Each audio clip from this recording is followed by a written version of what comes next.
Innal hamdalillah nahmaduhu wa nasta'inuhu wa nastaghfiruh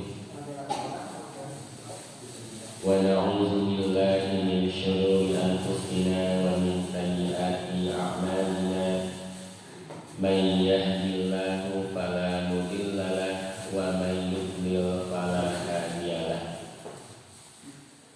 wa asyhadu an la ilaha illallah wahdahu la syarikalah wa asyhadu anna Muhammadan abduhu wa rasuluh alladzi la nabiyya ba'da amma ba'du.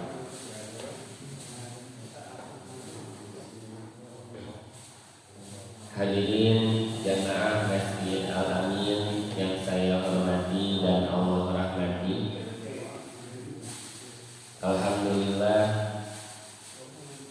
bersyukur kepada Allah Subhanahu wa Ta'ala atas limpahan nikmatnya yang tidak terhingga, terutama nikmat yang paling berharga, yaitu keimanan yang masih terjaga pada diri kita, sehingga kita bisa terbangun dari istirahat sejenak, lalu kita bisa melangkahkan kaki ke tempat yang mulia, dan sekarang kita bisa duduk di majelis ilmu untuk bersama mengkaji ayat-ayat Al-Quran, mengkaji hadis-hadis Nabi Sallallahu Alaihi Wasallam sebagai petunjuk dari Allah Subhanahu wa Ta'ala agar kita selamat dalam mengarungi kehidupan di dunia yang hanya sementara, sampai selamat di akhirat untuk selamanya. Hadirin ikhwatul iman yang Allah muliakan, alhamdulillah saya merasa senang sekali bisa kembali bertemu di majelis ilmu bersama jamaah sekalian. Saya haturkan terima kasih beriring doa jazakumullah khairan kasiran atas segala doa dari jamaah sekalian, sehingga kami Allah berikan kelancaran dalam pelaksanaan ibadah umroh, selamat sampai kembali lagi ke rumah. Pun kami doakan jamaah sekalian di sana, di tempat-tempat ijabahnya doa, agar Allah senantiasa memberikan keberkahan kepada jamaah sekalian, agar Allah berikan kemudahan dalam mengarungi kehidupan, dan agar kedepannya Allah bisa undang jamaah sekalian untuk bisa ibadah di tanah suci dengan penuh kenikmatan, merasakan kekhusyuan di dalamnya. Nah hadirin, pada pertemuan subuh kali ini kita akan melanjutkan lembar materi yang belum kita tamatkan, yaitu pembahasan bab ke-13 dalam kajian Riyadhus Shalihin, yakni bab penjelasan banyaknya jalan kebaikan.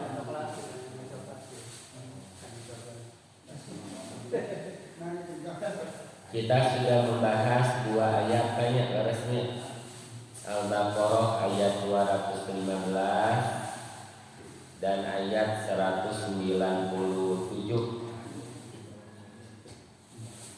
Sekarang kita akan lanjutkan ayat berikutnya, ayat yang sudah populer, insya Allah jamaah semua sudah menghafalnya, sering pula membacanya, yaitu surah Az-Zalzalah ayat yang ke-7.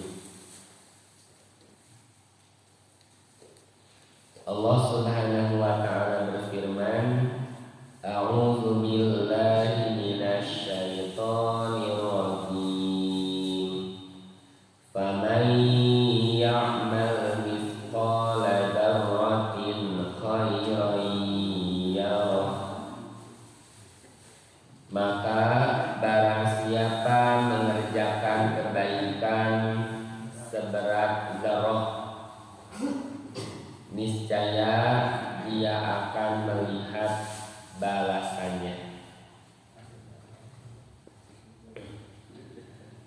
Nah hadirin, ketika kita melakukan suatu amal, ada yang menjadi pendorong sehingga kita semangat dalam melakukan amal tersebut. Ada yang menjadi tujuan mengapa kita melakukan amal tersebut. Maka di ayat ini Allah Subhanahu wa ta'ala menjelaskan kepada kita bahwa ketika kita melakukan suatu amal, amal apa yang kita lakukan? Khairan, amal suatu amal dzarratin, jadi mithqala dzarratin, mengerjakan suatu amal kebaikan khairan walaupun sebesar zarrah, artinya partikel yang terkecil jemaah. Jadi saat kita melakukan amal kebaikan sekecil apapun, yang bisa jadi menurut penilaian manusia tidak seberapa,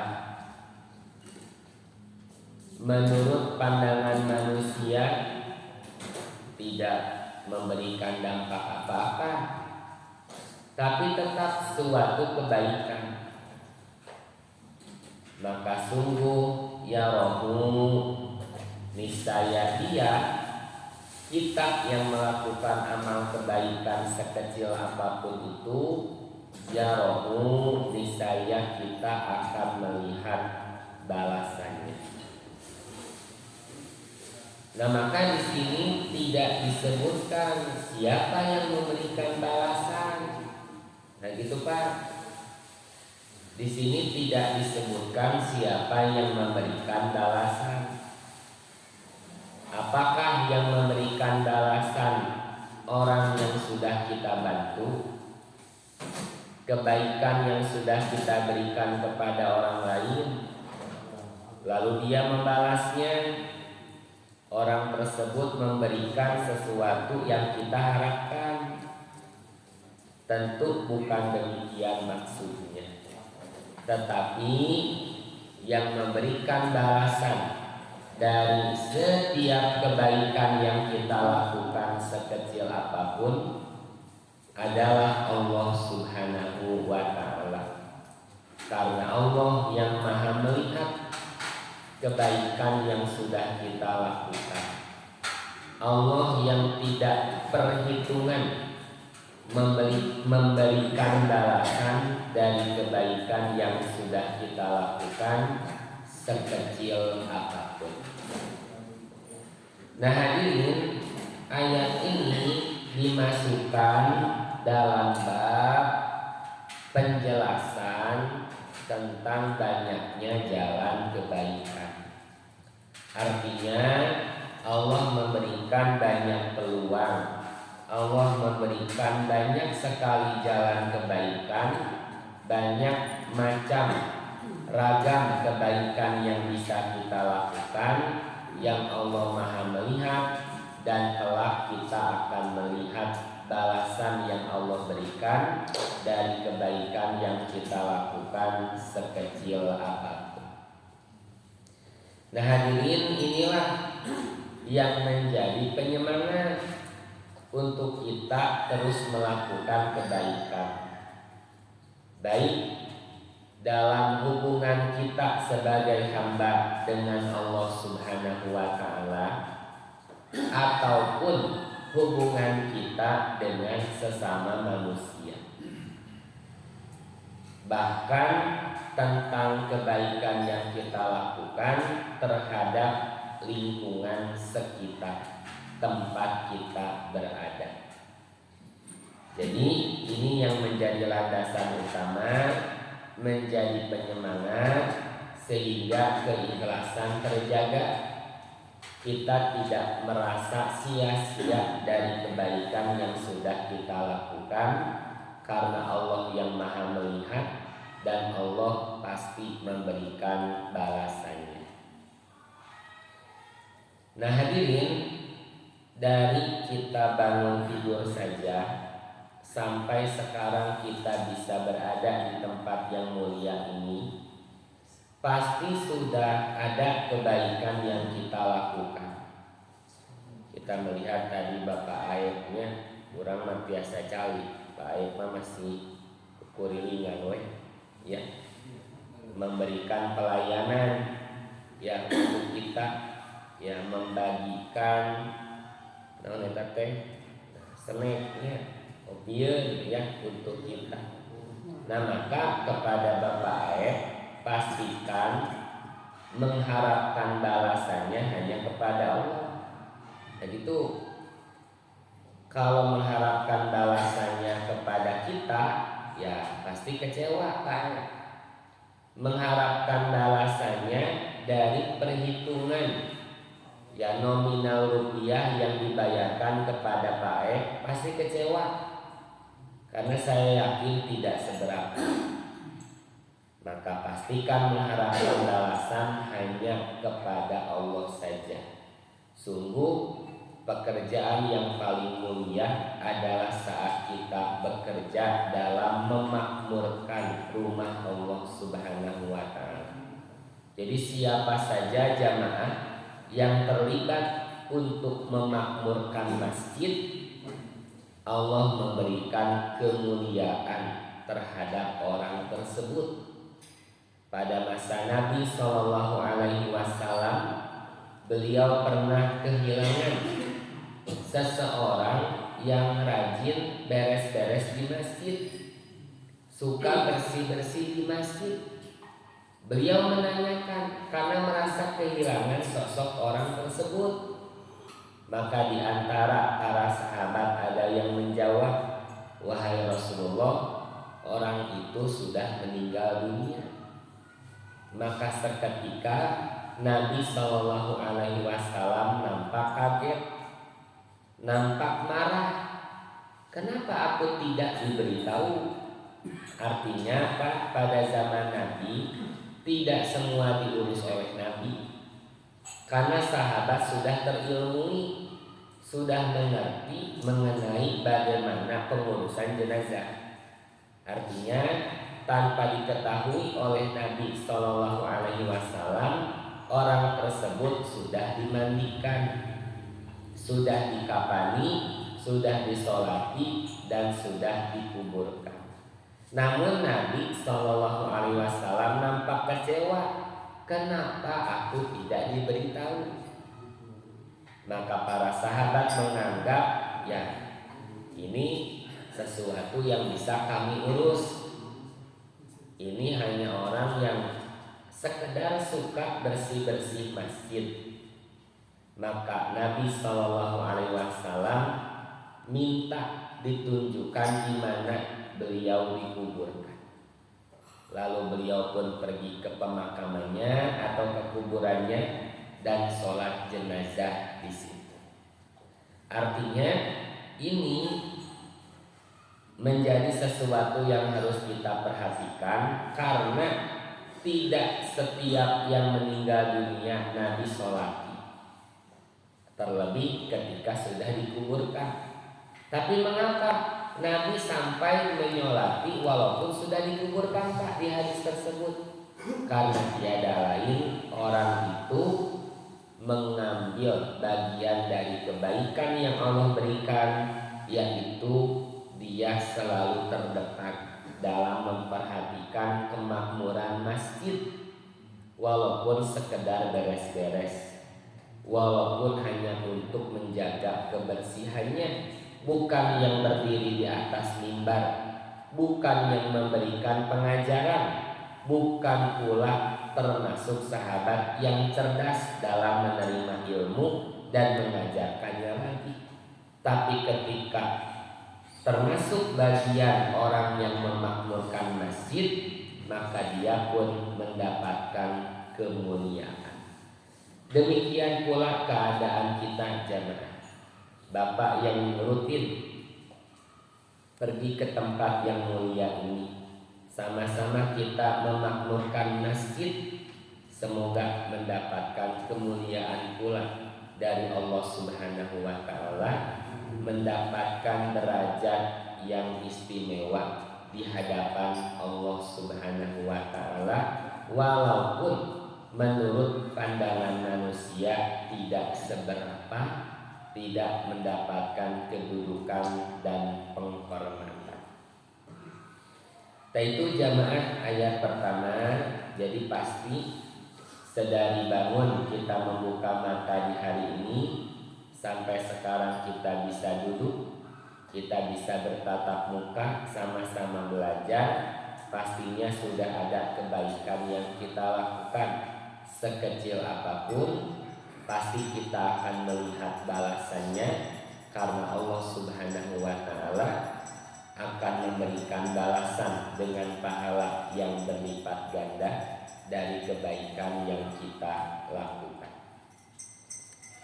Nah hadirin, maka dari hadis ini yang pertama, jangan pernah menganggap sepele, jangan pernah merasa minder, jangan pernah kita mengabaikan untuk melakukan kebaikan sekecil apapun. Yang kedua, hadis ini pun mengajarkan agar kita menjaga keikhlasan niat dalam beramal. Pastikan tertuju hanya untuk mengharapkan balasan dari Allah, karena Allah yang Maha melihat. Ketika kita melakukan kebaikan karena ingin dilihat oleh orang lain, tidak selamanya orang yang kita bantu melihatnya. Tidak selamanya orang-orang di sekitar kita memberikan penilaian yang baik dari kebaikan yang sudah kita lakukan. Dan yang ketiga, di sini tidak disebutkan kebaikan apa yang harus kita lakukan, menunjukkan bahwa banyak jalan kebaikan, banyak keragamnya yang bisa kita lakukan, yang dengan itu kita akan mendapatkan balasan dari Allah Subhanahu wa taala. Demikian jamaah dalil ketiga pada pembahasan bab tentang banyaknya jalan kebaikan. Hadirin, alhamdulillah Rabu tanggal 5 kemarin saya mulai berangkat untuk menunaikan ibadah umroh. Hari Kamis kemarin saya sudah kembali lagi ke Bandung. Perjalanan yang cukup panjang Pak, sesuatu yang kalau dihitung oleh kemampuan diri saya, oleh perhitungan matematika manusia, nampak sesuatu yang mustahil ya. Sampai awal perjalanan saja Pak, karena hanya 10 orang Pak. Jadi hanya 10 orang. Alhamdulillah kami guru ngawang langsung kagerok gitu Pak ya. Jadi awal perjalanan saja teman di sebelah saya bertanya gitu Pak ya, bertanya yang pada intinya dia mengedepankan perhitungan, karena memang dia pekerja, orang yang bisnis, punya usaha ya. Jadi pada akhirnya terus terang ya nah biasa berangkat gitu Pak, artos di mana nabung sabar alami, nah gitu. Maka ketika mendapatkan jawaban ada hamba Allah yang soleh memberangkatkan, maka rasa penasarannya terjawab. Karena menurut perhitungan dirinya ya sabaraha lagi biasa angkat ya gitu Pak. Setelah mendapatkan jawaban bahwa ini instan ya, hakikatnya Allah yang memberangkatkan tanpa melalui proses perhitungan diri sendiri, maka dia akhirnya mendapatkan suatu kepastian. Oh pantas gitunya. Dari sinilah jamaah, usaha utama pada diri kita selain ikhtiar dalam melakukan kebaikan adalah berdoa sepenuh hati dan penuh harap sepenuhnya kepada Allah Subhanahu wa taala. Gitu. Nah, hadirin, kita sholat kan menghadap kiblat. Leres banyak. Kiblat kita semuanya sama, menghadap ke Masjidil Haram, menghadap ke Ka'bah. Ini untuk keseragaman, sehingga kita ketika sholat merasakan kenikmatan sama-sama mengharap ke arah kiblat. Tetapi ini tidak menjadi syarat sholat yang mutlak. Artinya kondisi tertentu Bapak tetap sah mengerjakan sholat walaupun tidak menghadap kiblat yang tepat. Contohnya, Bapak sedang melakukan perjalanan, sholat di kendaraan. Bagaimana menghadap kiblatnya? Bapak sholat saja pada posisi Bapak duduk di kendaraan itu. Fa'aina matuwalu fasama wajhullah. Allah berfirman, kemana saja kalian menghadap, maka di sana hakikatnya kalian tetap menghadap Allah Subhanahu wa taala. Artinya menghadap kiblat bukan merupakan syarat sah sholat yang mutlak. Dalam kondisi tertentu Allah memberikan rukhsah, memberikan keringanan, sholat Bapak tetap sah walaupun tidak menghadap kiblat yang sama. Maka sholat menghadap kiblat bukan sekedar untuk keseragaman, tapi harus tertanam keinginan pada diri kita, menjadi bagian cita-cita yang utama, dibarengi dengan ikhtiar yang sebenar-benarnya agar kita bisa pergi menuju kiblat sholat kita, sampai kita bisa berada di hadapan kiblat sholat kita, kita mengelilinginya sebanyak 7 putaran. Itulah kaifiah ibadah umroh. Nah, ke situ Pak filosofinya. Jadi kita sholat menghadap kiblat, sekali lagi harus menjadi keinginan yang kuat pada diri kita, bagian cita-cita yang mulia yang kita usahakan sampai kita bisa mendekati tempat kiblat kita, sholat di hadapan kiblat kita sampai kita mengelilingi 7 putaran kiblat sholat kita yang dimaksud adalah Ka'bah.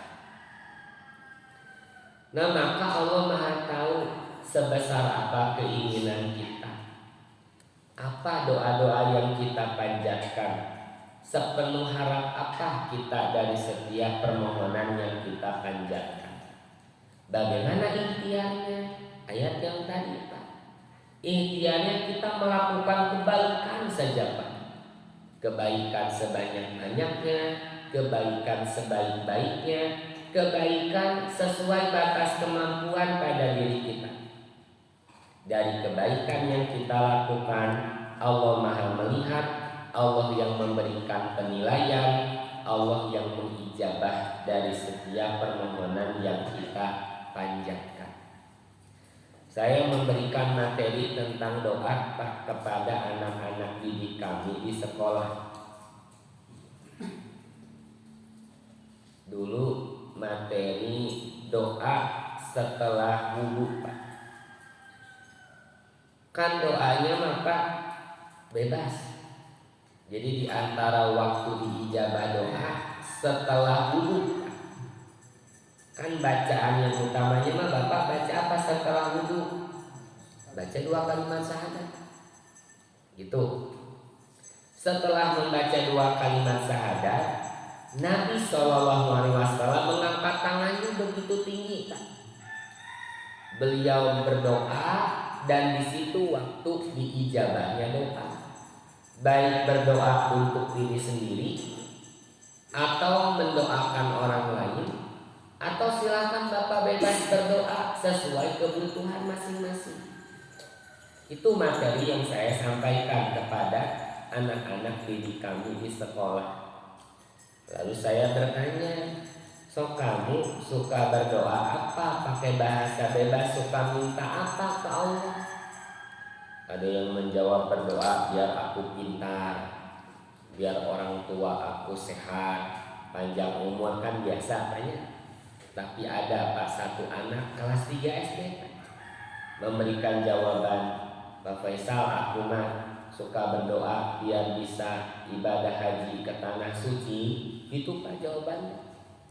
Anak kelas 3 SD sudah punya keinginan, ada di dalam doanya, mohon kepada Allah Subhanahu wa Ta'ala agar bisa melaksanakan ibadah haji.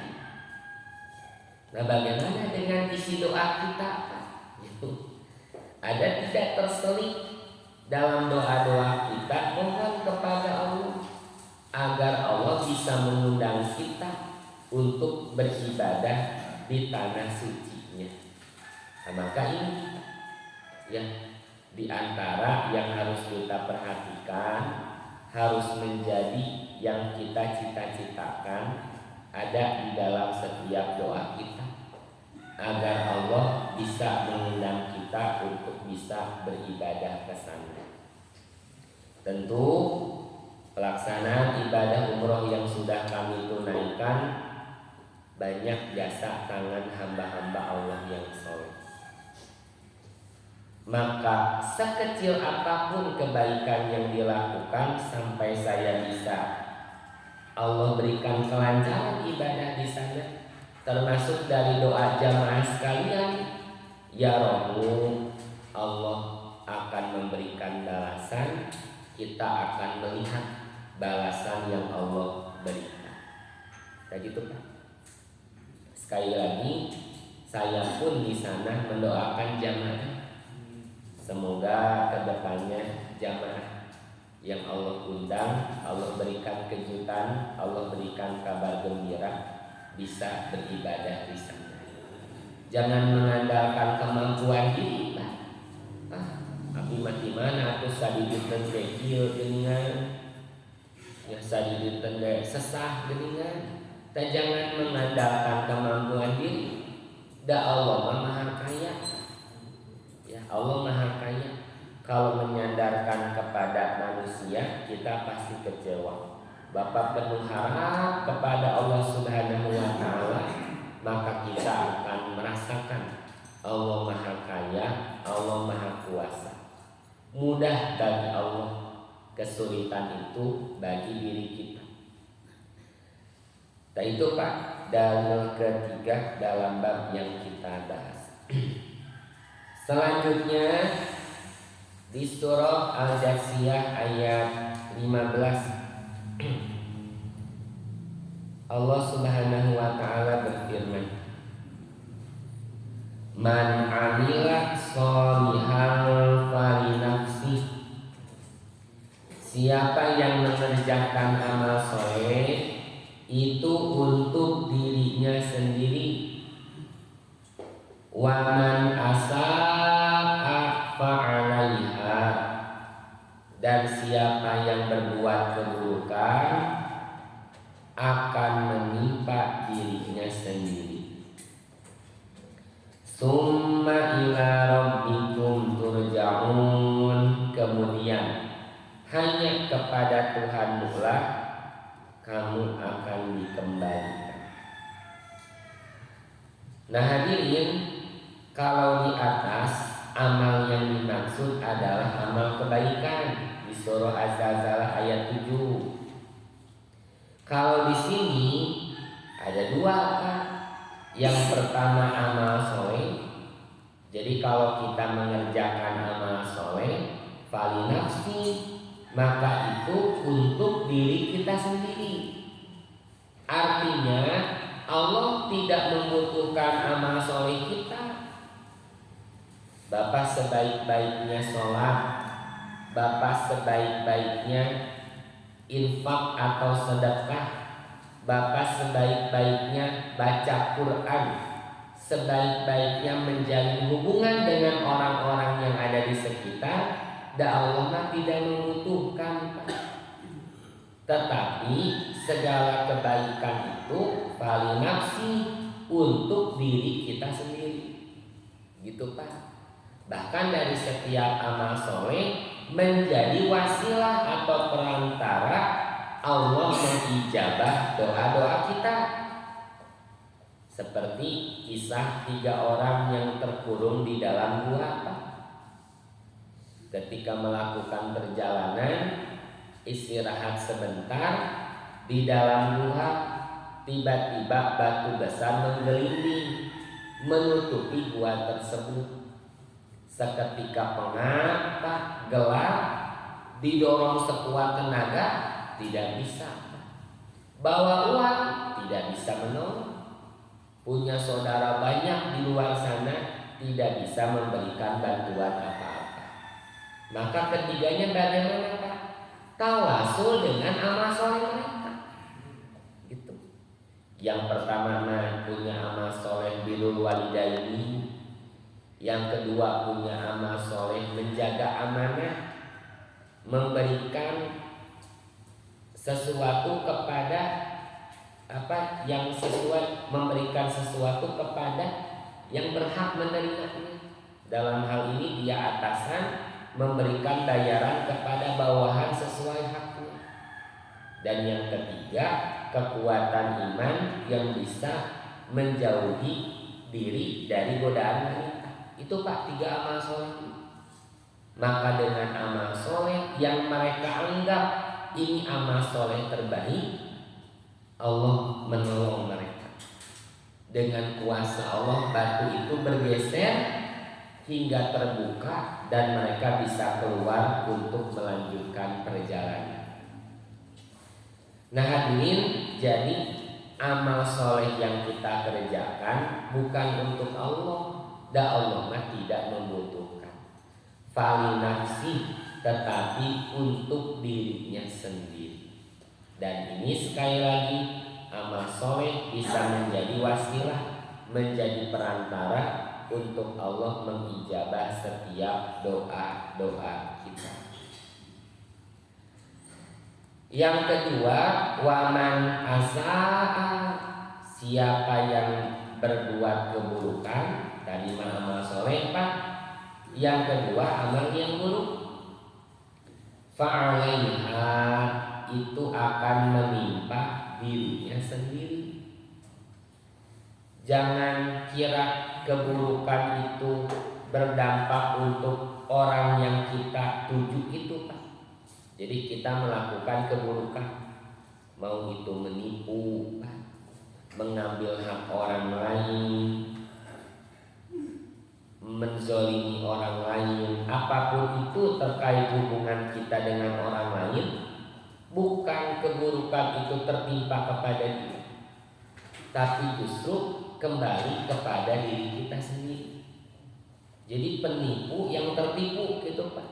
Jadi anu katipu teh sanes batur duku orang tipu, tapi diri kita sendiri. Justru yang ditipu, yang dibohongi, yang dizolimi bisa jadi ceng-celengan pahala baginya ketika kita menipu. Nah gitu Pak ya. Maka keterangan pertama harus menjadi pendorong, penyemangat untuk kita terus melakukan amal soleh. Bapak jangan bosan menjadi orang yang baik. Yang kedua harus menjadi pengendali, harus menjadi sesuatu yang kita waspadai. Hati-hati Pak, kalau melakukan keburukan kembali kepada diri kita sendiri celakanya. Walaupun di dunia nampak baik-baik saja, di akhirat pasti celakanya. Di dunia nampak baik-baik saja, bisa jadi keburukannya tanpa kita rasa, yaitu sulit melakukan kebaikan, semakin jauh dari Allah Subhanahu wa Ta'ala. Mengapa? Karena bisa jadi disebabkan keburukan yang kita lakukan.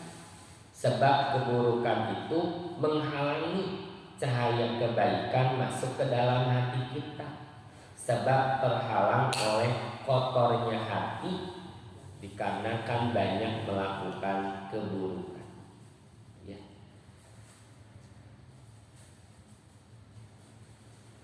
Oleh karenanya jamaah, di antara pengajaran dari Nabi Shallallahu Alaihi Wasallam, Bapak setelah sholat tadi Pak, sholat wajib,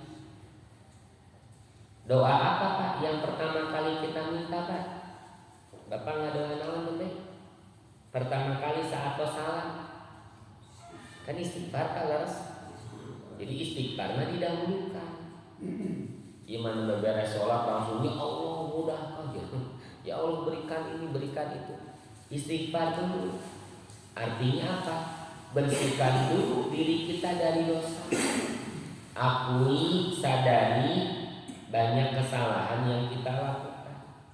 Nah, sehingga ketika sudah bersih, mendapatkan maghfirah dari Allah, baru Pak, permohonan-permohonan berikutnya bisa kita panjangkan.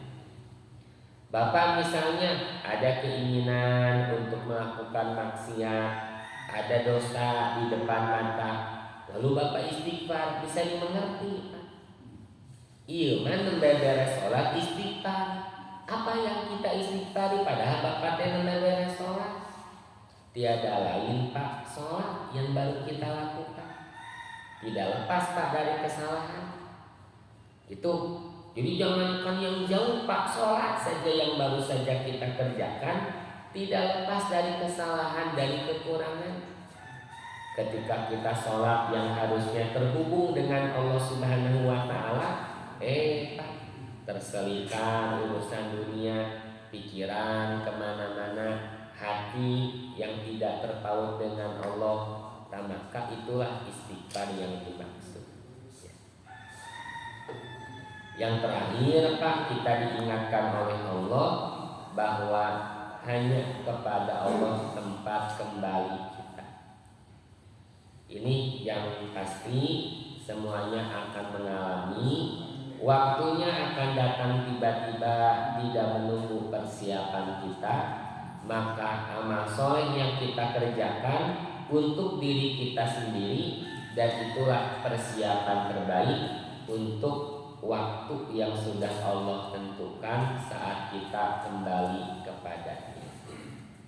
Terakhir Pak, satu lagi, surah An-Nahl ayat 97, Allah berfirman, Man amila sholihan min dzakarin aw unsa, siapa yang mengerjakan kebajikan baik laki-laki maupun perempuan, wa huwa mukmin, sedangkan dia seorang mukmin, falanuhyiyannahu hayatan thayyibah, kami pasti akan berikan kepadanya kehidupan yang baik, walanajziyannahum ajrahum bi ahsani ma kanu ya'malun, dan akan kami beri balasan dengan pahala yang lebih baik daripada apa yang selalu mereka kerjakan. Wah,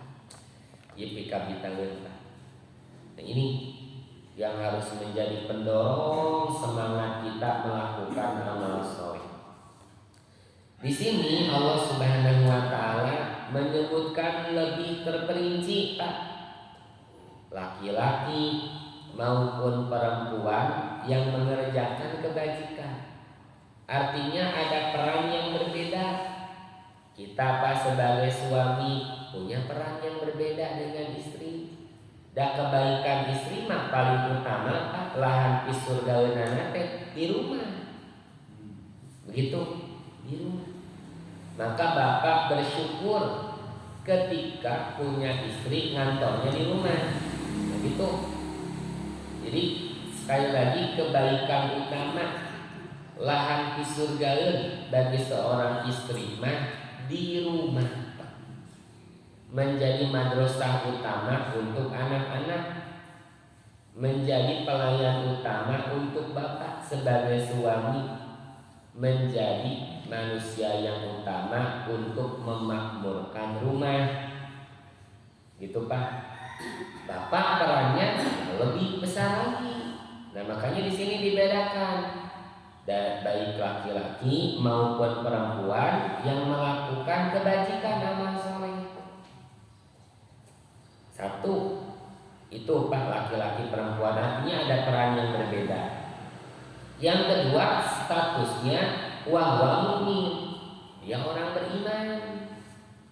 Artinya hanya dengan dasar keimanan laki-laki perempuan mengetahui kewajiban dan haknya masing-masing.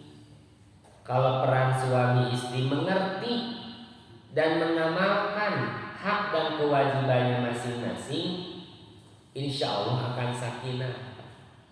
Itu tahu tuh perannya masing-masing, melakukan dengan sebaik-baiknya atas dasar karena Allah Subhanahu wa Ta'ala. Wa huwa mu'min. Nah, kalau sudah itu landasannya Pak, keimanan, ini Pak yang akan Allah berikan. Satu, sungguh kami pasti akan berikan kepadanya kehidupan yang baik, hayatan thayyibah. Kalau thayyibah baiknya artinya bisa dirasakan oleh panca indera kita, bisa langsung dirasakan oleh hati, oleh panca indera kita, seperti halnya makanan. Makanan disebutnya bukan khairun, bukan hasanun, tapi halalan thayyibah. Itu. Jadi kehidupan yang baik, kehidupan yang baik. Satu Pak, itu jaminannya. Yang kedua, akan kami berikan balasan dengan pahala yang lebih baik daripada apa yang selalu mereka kerjakan. Makanu ya'malun, dari apa yang terus yang selalu kita kerjakan. Demikian jemaah 3 ayat yang kita bahas untuk menjelaskan banyaknya jalan kebaikan. Nanti kebaikan apa saja dari ayat-ayat yang tadi sudah kita baca nanti dirinci melalui hadis-hadis Nabi Sallallahu Alaihi Wasallam. Jadi kebaikannya banyak sekali, ya, dikembalikan sesuai kemampuan. Kebaikan yang bisa jadi sederhana menurut penilaian manusia tidak seberapa, tapi Allah Maha melihat. Allah tetap memberikan perhitungan, memberikan balasan dengan pahala yang lebih baik, pahala yang berlipat ganda dibandingkan apa yang sudah kita kerjakan. Alhamdulillah, wallahu a'lam bishawab. Demikian jemaah. Semoga jadi tambahan nutrisi untuk keimanan teramalkan dalam keseharian. Sekapak haji. Sakitu anu biasa dinunjikeun hapunten samudaya kakirangan sareng kalapatanan. Terima kasih jamaah untuk kehadiran dan kebersamaannya. Insyaallah Rabu depan kita lanjutkan. Semoga masih Allah berikan kesempatan. Jamaah semuanya sehat walafiat. Rabbana atina fid dunya hasanah wa fil akhirati hasanah wa qina adzabannar. Aqulu qawli hadza wa astaghfirullah li wa lakum. Wassalamualaikum warahmatullahi wabarakatuh.